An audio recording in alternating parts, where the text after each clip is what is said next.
का हो? पवन सिंह के टीजर देखला के बाद तही जैसे उतरत ना हुई।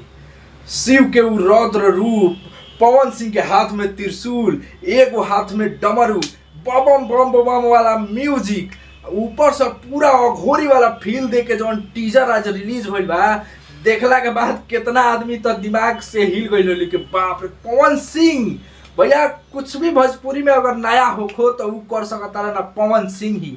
आ ई वाला जौन फील बा ई केहू औरी से दियाई, तू ही लो बताओ दो। ई वाला फील केहू औरी से दियाई, ई वाला फील केवल पवन सिंह ही दे सकते हैं। अब पवन सिंह के भक्ति गाना दो तीन को पूरा मतलब कि इतना ऐसा माहौल बना देले बड़न पवन सिंह कि केहू टिके वाला नहीं है ना। तो केहू तो ऐसा गाना देता कि मन करता हो अब का कल जाओ, हमें वीडियो में ना कहें, बात कल जाओ टीजर के। तो भैया एकदम माने टीजर के वीडियो देख के एकदम रोआ खड़ा होके वाला वीडियो, अघोरी वाला पूरा फील, शिव जी के एकदम आंख लाल लाल, मतलब जगह गुस्सा में शिव जी तांडव टाइप के म्यूजिक, सुबह में SBR के मतलब कि म्यूजिक जौन बा एकदम बवाल म्यूजिक दिले बड़न।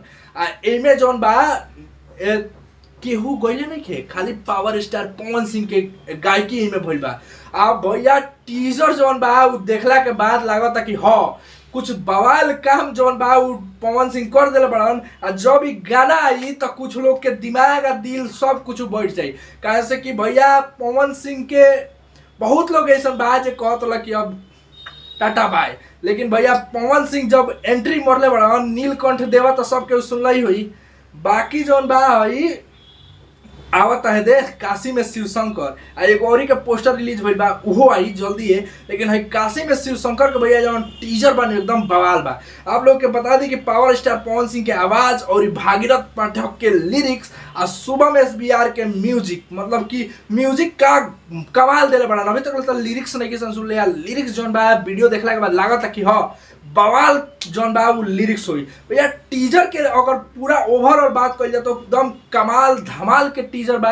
और गाना जौन बा वो काल्हे रिलीज होता सारेगामा हम भोजपुरी से, तो पूरा लोग के सुने के बाद टीजर तू लोग देख ले बोलो तारा लोग के टीजर कैसा लागल, अपन अपन राय कमेंट बॉक्स में जरूर बताइए। वीडियो को लाइक कर लो, शेयर कर लो, मिलता नहीं अगला वीडियो में।